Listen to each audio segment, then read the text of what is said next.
बिस्मिल्लाहिर्रहमानिर्रहीम अस्सलामुअलैकुम रहमतुल्लाह। आप वो दिन याद करें जब शहबाज शरीफ माल रोड के ऊपर खड़े होकर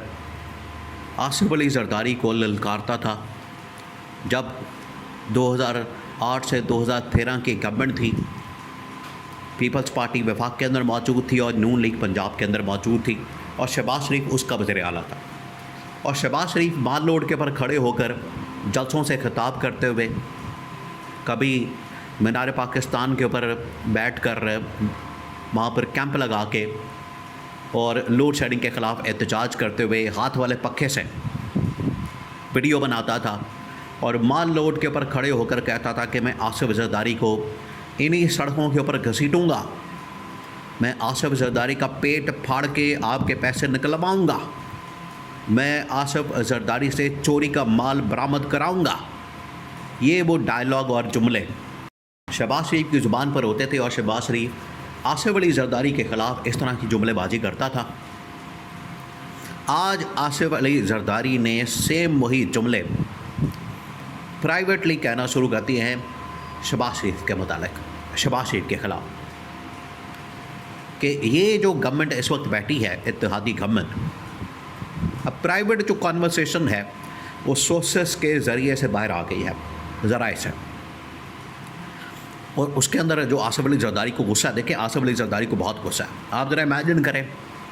कि पाकिस्तान का वो सदर है, पाकिस्तान का वो टॉप लेवल की पोजीशन के ऊपर बैठा है,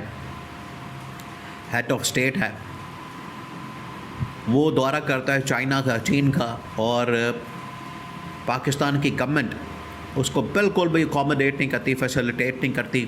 उसके लिए दौरे में कोई बंदोबस्त नहीं करती। और हालत ये है कि चाइना के दौरे में जब जाता है तो चाइना के अंदर एक महल्ले के लेवल का काउंसलर चाइना के अंदर उसका इस्तकबाल करता है। बाद में ऐसे ही 2-4 कंपनियों के दौरे करवा दिए जाते हैं, ऐसी छोटी मोटी कंपनियों के, और किसी दुकान का इफ्तिताह, किसी होटल का इफ्तिताह करवा के वहाँ पर फ्री खाना खा लेना। ये आसिफ अली जरदारी का टोटल 5 दिन का दौरा था विजिट का, और मुल्क पाकिस्तान का हेड ऑफ स्टेट है। और इन्होंने ये पिछले दिनों पूरा एक ड्रामा किया, इसके ऊपर बड़ा शोर मचाया कि पाकिस्तान दुनिया के अंदर पता नहीं क्या कर क्या, हमारी गवर्नमेंट ने पता नहीं क्या कर दिया, दुनिया के अंदर पासपोर्ट की इज़्ज़त बन गई, इज़्ज़त का जनाजा निकाल दिया कि चाइना जो बरादर मुल्क है पाकिस्तान का, जो बड़ा ही करीबी ताल्लुकात पाकिस्तान के, वहाँ पर पासपोर्ट एक आम पाकिस्तानी की पासपोर्ट की अहमियत तो फिर भी ज़्यादा है, जो स्टेट का सबसे बड़ा ओहदा है। आप इमेजिन करें आसिफ जरदारी, उसकी औकात ये है, उसको औकात याद करवाई गई कि एक महल्ले के लेवल का काउंसलर उसको रिसीव करने आता है और 4-5 दिन ऐसे सड़कों के ऊपर धक्के खा के, दुकानों के इफ्तिताह करके और 2-4 कंपनियों के दौरे करवा के, छोटी मोटी, वहाँ पर तो लाखों करोड़ों कंपनियाँ, ऐसे ही 2-4 कंपनियों के दौरे करवा के तो वापस भेज दिया जाता है। ये आसिफ जरदारी की टोटल औकात है। और इसमें बराबर की जो ज़िम्मेदारी आती है, इसमें यहाँ पर आसिफ जरदारी की, पीपल्स पार्टी की, मौजूदा गवर्नमेंट की, हुकूमत की औकात सामने आई। दूसरा, गवर्नमेंट ने जानबूझकर इसको इस लेवल का किया ताकि आसिफ जरदारी को अपनी औकात का पता लग सके और इनको ज़िल्लत और रुसवाई का सामना करना पड़े। आसिफ जरदारी वहाँ से बड़े गुस्से में आया, उसने तो आके यहाँ पर तबाही फेर दी, उसने गुस्से से आग बगोला हो गया, लाल पीला हो गया। प्राइवेटली अब उसने बातें शुरू कर दी हैं और ये पब्लिक में आने वाली है। आप देखेंगे अगले चंद दिनों के अंदर, जब कराची के अंदर, सिंध के अंदर, कराची से, सिंध से पीपल्स पार्टी को माइनस करने की बात होगी। इन्होंने क्या किया,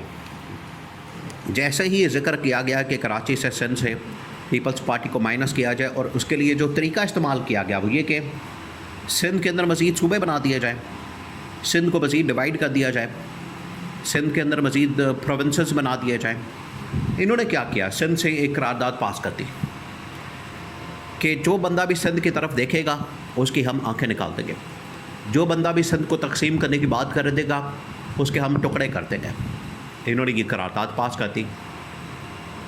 तो ये लड़ाई और ये मसला अपनी जगह मौजूद है। अब ये जो दौरा हुआ है चाइना का दौरे में जिस तरीके से ज़िल्लत और रुसवाई का सामना करना पड़ा है आसिफ ज़रदारी को, उसके बाद आसिफ ज़रदारी ने पाकिस्तान आते साथ ही प्राइवेटली ये बातें शुरू कर दी हैं कि शहबाज शरीफ ने मुझे मरवाया, शहबाज शरीफ ने मुझे जलील करवाया, इसके लिए मैंने इतनी मेहनत की, एफ़र्ट की, स्ट्रगल की, इसके लिए मैंने इतनी भाग दौड़ की, पैसा चलाया, लोगों को इकट्ठा किया, इस्टेब्लिशमेंट को बनाया, इसको वज़ीर-ए-आज़म बनवाया, इस मकसद के लिए कि ये बाद में आके हमें जलील करेगा और हमारे लिए एक स्टेट लेवल का विजिट भी अरेंज नहीं कर सकता। इनकी जो टीम है इसाक़दार फॉरेन मिनिस्ट्री की, आसिफ ज़रदारी इसके ऊपर बड़ा गुस्से में है। उसने अब प्राइवेट जो कॉन्वर्सेशन की है, बहुत अहम तरीन सोर्सेज से वो सामने आई, जिसके अंदर आसिफ ज़रदारी ये कह रहा है कि मैं शहबाज शरीफ के ईंट से ईंट बजा दूँगा, मैं अब इसको उल्टा लटकाऊँगा, मैं इसको सड़कों पर घसीटूँगा, लाड़काना की, लाहौर की, इस्लामाबाद की, टी चौक के ऊपर बल्कि इसको उल्टा लटकाऊँगा। अब क्योंकि देखिए यहाँ पर एक और भी प्रॉब्लम आपने समझनी है। मसला क्या, जब अवामी मसाइल की बात होती है, अवामी इश्यूज़ की बात होती है, तब तो ये शोर नहीं मचाते, तब इनमें से किसी को ये तकलीफ़ नहीं होती कि बाहर निकलें, आवाम की खातर एहतजाज करें, प्रोटेस्ट करें, आवाम की खातर ये लोग शोर मचाएं, तब ये बिल्कुल नहीं निकलेंगे। आज जब इनके अपने मफादात के ऊपर ज़रब पड़ी है, आज जब इनके अपने मफादात स्टेक पर लगे हैं, आज जब इनकी अपनी दौड़ लगी है, आज जब इनका अपना मसला सामने आया है, तो ये एक दूसरे के ख़िलाफ़ हो गए हैं और गालियाँ दे रहे हैं, एक दूसरे के ऊपर हमले कर रहे हैं। और इससे बिल्कुल वाज़ेह हो गया, अंदाज़ा हो गया कि इक़्तिदार और पावर की खातिर ये लोग किसी हद तक जाने को तैयार होते हैं। तो आज पीपल्स पार्टी ने और उसकी लीडरशिप ने उनको टास्क तो मिल गया कि आप पंजाब के अंदर मरीम नवाज़ के ख़िलाफ़ महाज खोलें, वफाक के अंदर शहबाज शरीफ के ख़िलाफ़ महाज खोलें, और इसी तरह से आपने तमाम के तमाम जगहों पर मौजूदा गवर्नमेंट के ख़िलाफ़ महाज खोलना है। और आसिफ ज़रदारी ने ये बिल्कुल डायरेक्शन दे दिया है, बता दिया है कि जब तक हम इस गवर्नमेंट को ख़त्म नहीं कर देते, इस गवर्नमेंट का ख़ात्मा नहीं कर देते, और ख़ात्मा करके इनकी अकाउंटेबिलिटी, एहतसाब, उसके लिए चाहे हमें इमरान खान से इत्तेहाद ही क्यों ना करना पड़े, इमरान खान से हाथ ही क्यों ना मिलाना पड़े, इमरान खान से हम हाथ भी मिलाएंगे, इत्तेहाद भी करेंगे, उनके साथ हम चलेंगे भी, और ये सब कुछ करके मौजूदा गवर्नमेंट और ख़ास तौर पर शहबाज शरीफ को सड़कों पर घसीटेंगे और इसको टी चौक पर उल्टा लटकाएंगे।